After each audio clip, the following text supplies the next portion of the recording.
You're listening to Fox City's Murder and Mayhem, your bi-weekly dose of true crime history in a small rural community of Wisconsin.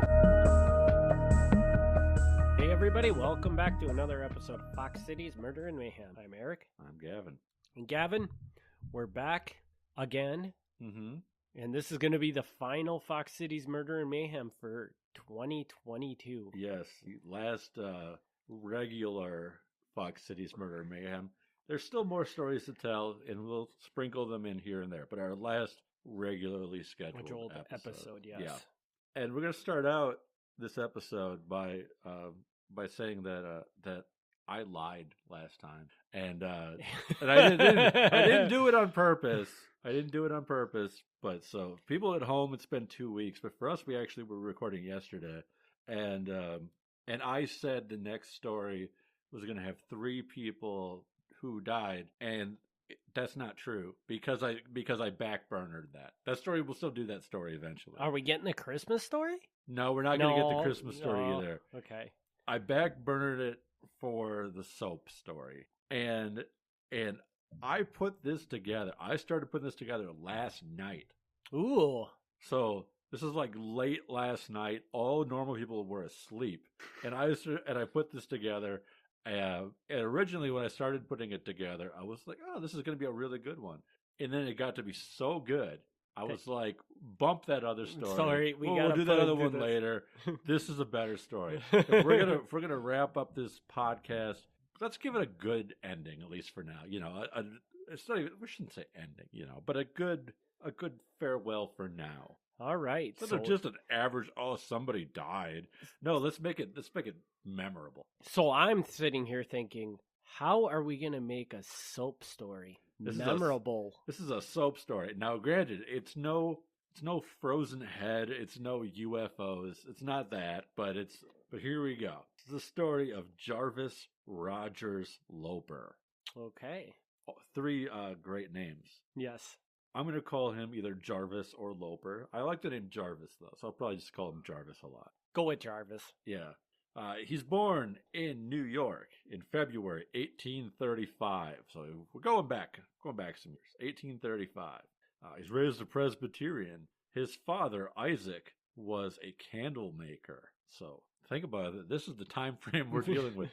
This guy's job is to make candles, which is today not really a job, but back then very important. Yeah. He spent his childhood and his young adulthood in Saratoga Springs, New York, which I don't really know where that is. Maybe you do. No. Then around 1862, they moved to Oshkosh. Seems like an odd move, but cool. Yeah, don't know what the motivation was, but there's no story behind that, huh? We don't. Not that I know. Okay. I don't know why you would move to Oshkosh, but you know, Oshkosh, 1860s would be a young town. Maybe there was a business opportunity. They needed someone to make their candles. I don't know. They come to Oshkosh, and of course that is what they do. They open a factory to make candles and soap. It's built at the corner of Market and Marion Streets, which I'm not super familiar with Oshkosh, but apparently this is somewhere near the Fox River in Oshkosh. Okay. The soap was made in a large vat on a platform 16 feet from the ground. The process generally started with boiling lye and then slowly mixing in other ingredients. Lye, if people don't know, is a corrosive alkaline, and it's incredibly dangerous. I mean, if you ever touched raw lye, it could burn your skin terribly bad. And not only that, they're boiling it. So is somebody going to end up getting thrown in this vat by the end of this episode? I don't know. So Isaac is in this business, and then his son Jarvis also joins the business. And Jarvis is the guy we really care about here. Starting off, he's just kind of the apprentice. Him and his wife Julia, they're not making a lot of money. They're boarding with other families. But then it starts picking up. He gets to move to his own house. He's doing very well. He lives in what the newspaper describes as an elegant house. Ooh. At the corner of Church and Division in Oshkosh, which, again, not super familiar with Oshkosh, but an elegant house. But if it's elegant, you got to like it, right? Yes. July 11th, 1883. So we're jumping ahead some years here. Now he's in his 40s. All the other employees have gone home for the day. But Jarvis stayed on. He wanted to personally finish the final batch of soap in his soap factory. The lye was already boiling. He climbed up to the second floor to stir in a barrel of resin, one of the ingredients you mix in to turn lye into soap. But he apparently lost his balance. Jarvis and the barrel fell into the vat. Ooh. Yes. Jarvis's assistant, a man named John Bingham, had left. Jarvis was there alone. But he stopped back at the factory a little bit later to bring a late-night dinner to Jarvis. Jarvis's coat was still on the hook, but he was nowhere to be found. John Bingham had the dinner, and he said, I see the coat. I know he's here. He became concerned that the worst had happened, and he looked in the vat. He took a long pole, ran it down into the boiling soap, and felt something at the bottom of the vat. He then ran to Jarvis's house and found, yep, he's not at home. Uh-oh. Holy crap. He got another man to join him. They went back to the factory. They sounded the alarm, and then others started arriving at the factory. This was an emergency. A long pole with a hook on it was procured, and the body was hooked up and brought to the surface of the soap. The steam had gone down, and the boiling had ceased. And I'm reading this word for word out of the newspaper at this point. Leaving the soap 8 feet deep in the vat. When the body was brought to the surface, it was seen that most of the flesh had been eaten off, and great care had to be taken to prevent the bones from falling apart. Oh my God. The trunk was got out and laid upon a board, and here when the trunk is like the torso of the body. Okay. Had got out and laid upon a board and carried to the yard below. The sight of the remains was sickening in the extreme. The flesh had been boiled and eaten off the arms, legs, and head, and just enough remained about the loins to hold the pelvis and adjacent bones together. This was in the newspaper? Yeah, I'll read this word for word. Wow. The bones of the arms and legs were partially unjointed, and one wrist was entirely unjointed, and the shriveled hand been drawn down by the ligaments and stuck to the elbow. The bones of the forearm and legs below the knee were as white and clean as bones could possibly be. The feet were shriveled up and eaten away so that mere stubs remained. Part of the bowels had broken through the soft parts as the remains were taken out of the vat. The clothes he had on were almost entirely eaten away, a few threads embedded in the little remaining flesh about the chest, being the only evidence that any clothing existed.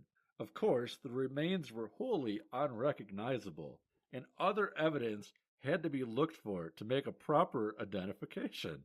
They called in Dr. Decker, the local dentist, and he positively identified a tooth that had a filling. Side note here, this is not me quoting the newspaper. This is the 1880s. Okay.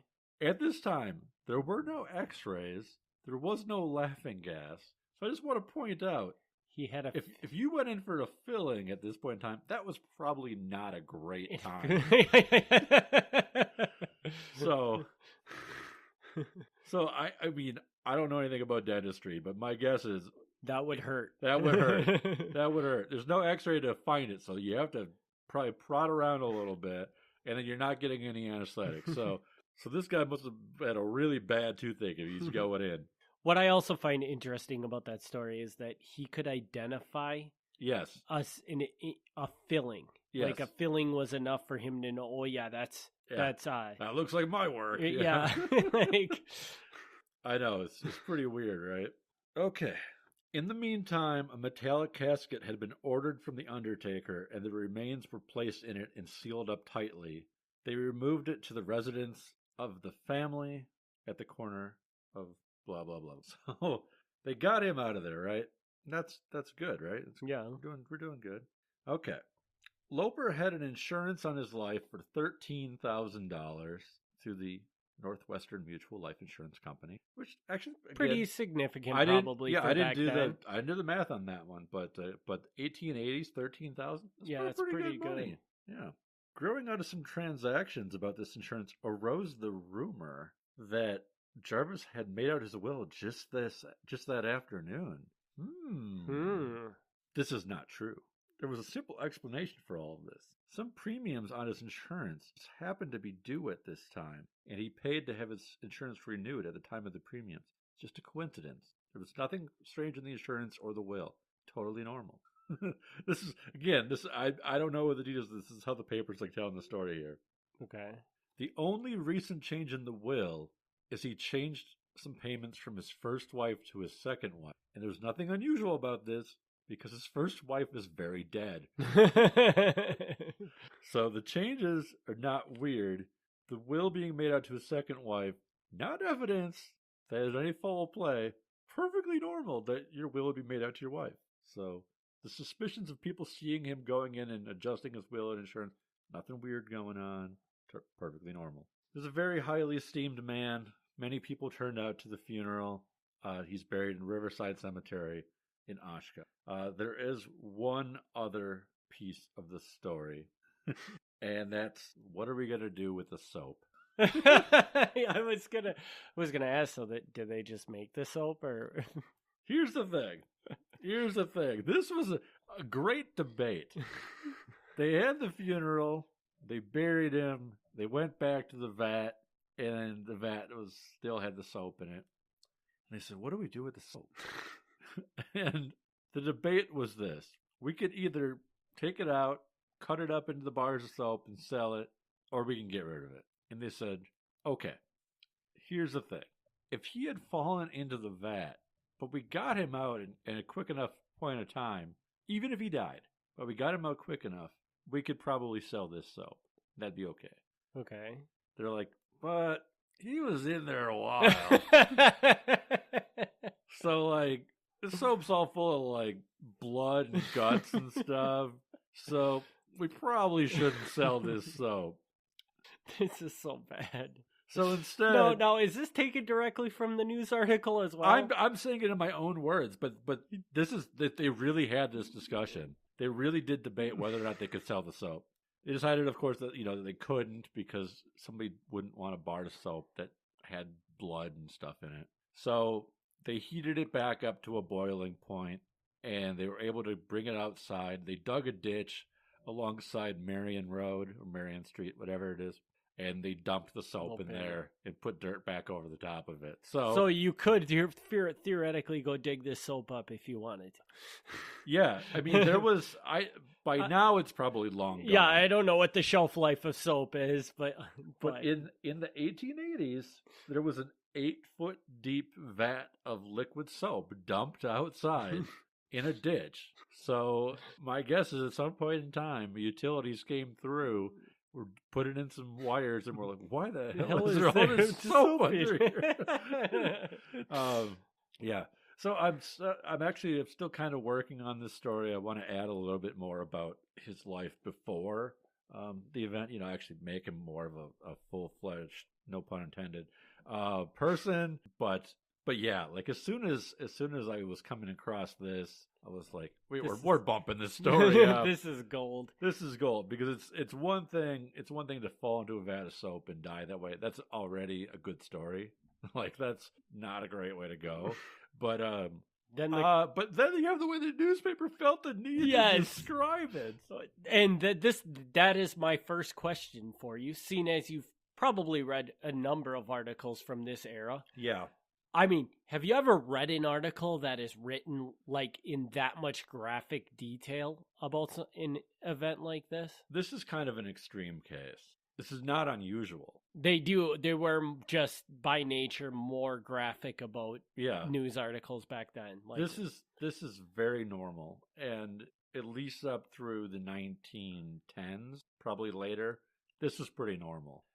So as an example, I do a cemetery walk in Kaukauna, and there's the story of a child who's, I believe, 5 years old, and he gets hit by a trolley car, and the trolley car hits him first of all, but then the trolley car can't put on its brakes fast enough, so it continues to run him over. Oh my God! And the trolley wheels or whatever cut him up, like his legs cut off, his head smashed in, whatever.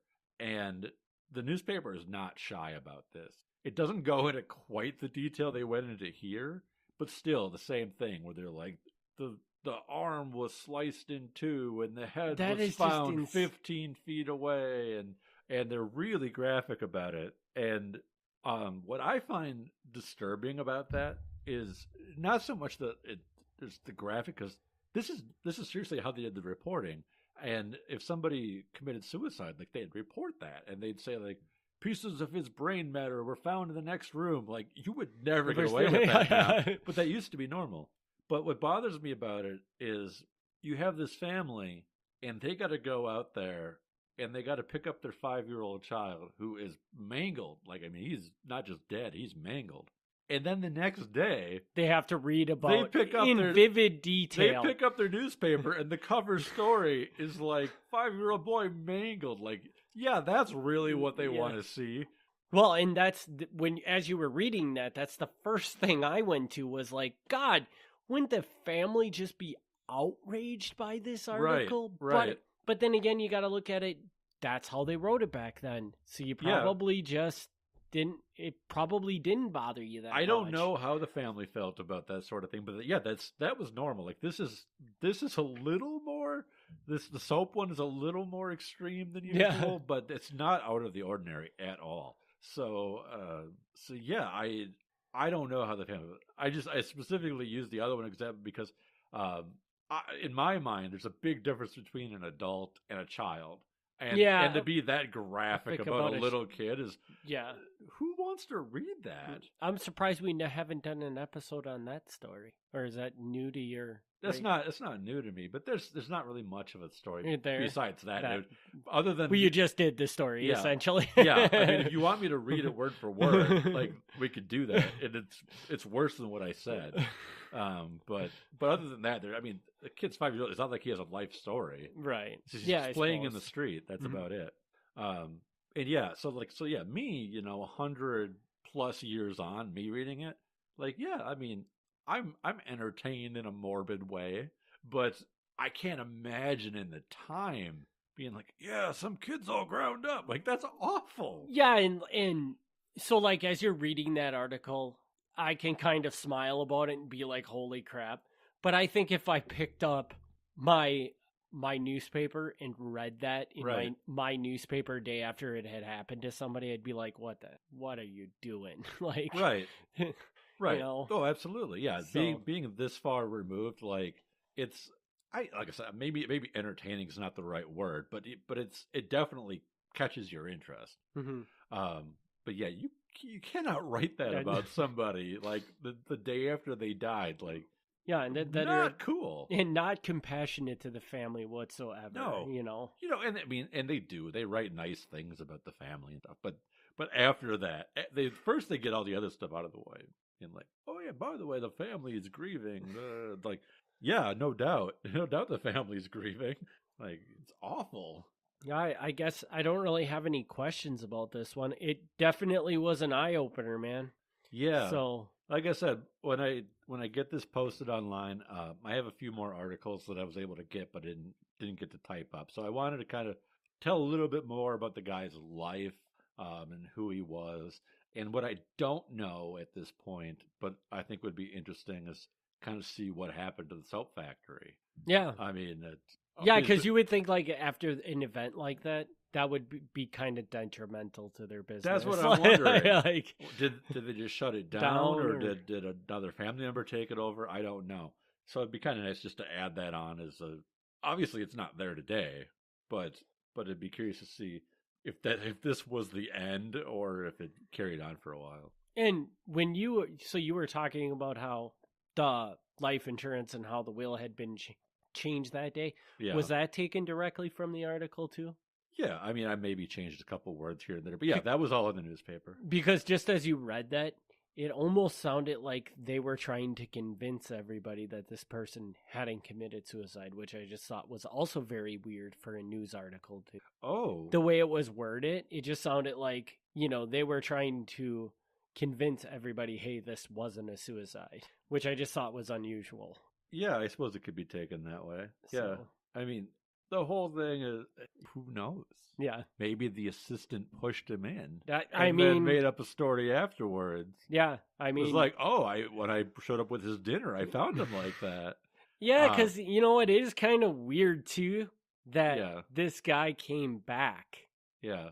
That is unusual. No, I don't think that's what happened, but I mean, who knows? There were no witnesses. Yeah, there's absolutely no evidence to suggest that, but it is kind of weird. Yeah. So, interesting. So, yeah. All right. Well, I think that was a good end of the year, don't you? Yeah, I thought. See, like I said, that's a better ending as a story that it's not just a guy gets shot or a guy whatever. Like let's go out on something a little unusual. and I guess maybe everybody else knows this, but I don't know this. Okay. When you post these, are you posting that on GavinSchmidt.com or MilwaukeeMafia.com? Well, that's a great question. So, for a little while there, I was posting them on MilwaukeeMafia.com. They're supposed to be posted on GavinSchmidt.com. And there were reasons that for a while there I couldn't put them on GavinSchmidt.com. Can you put them on GavinSchmidt.com? Now I can. Okay. But for a while there, I didn't have a password to access my own website. So they were supposed to go on there, and Milwaukee Mafia was supposed to be just strictly Mafia stuff to keep them kind of separate. So from here on out, they should be on GavinSchmidt.com. So thank you for asking that. And you are moving the previous ones over to McGavinSchmidt.com. I should be doing that. Yeah. Yes. We'll see. He is doing that. I'll make sure he does. Okay. That, so I don't know if people out there know this. This is like I'm not private about this. I'll let people know because I'm almost kind of proud of it. I haven't had internet in like 4 years. So the man has a podcast and he hasn't had internet in 4 years. Yeah, I have no internet in my house. So I have to either go to the library or go to a coffee shop when I want to do like website stuff. But we'll make sure he's on. Yeah. So. And not entirely like I want internet in my house. I signed up for TDS, and TDS, not a sponsor. I've been waiting on them over a year to show up and give me internet. So I want. So he's trying. He's trying. It's just they're like, oh, we're gonna be in your area soon. And like, yeah, you've been saying that. I'm glad I never signed up for TDS. Yeah. So in theory, I'll have internet someday, but they've been dragging their feet getting to my part of town. All right. Well, that'll wrap up 2022. As we have mentioned a couple times, the new episodes will be a little more sporadic moving forward, but our goal is to try and dump one at least once every 2 months. Yeah. So, and hopefully maybe we'll even get it to a point where it's more often than that, but we'll just have to kind of see. We've got a few more, time depending. We're not out of stories. In fact, I just expand, as you could tell from today's episode, I just expanded to Oshkosh. So there's a whole new batch. A whole new batch. I haven't really touched on Oshkosh or Green Bay. So there's stuff. Yeah. So there's no shortage of content. There's just a shortage of Gavin's time to put it together. Yeah. But that's unfortunate. It's these episodes go quick. They're fun to do, but it takes a little more time to throw notes together than you might think. So. Yeah. So, all right. Well, we thank everybody for tuning in. We will be back at some point with a new episode. I will make it a point to try and post back some of our past episodes in the feed so you guys have something to listen to if you want to listen to them, because I mean, some of the old stories, man, are well worth another listen. Yeah, I think so.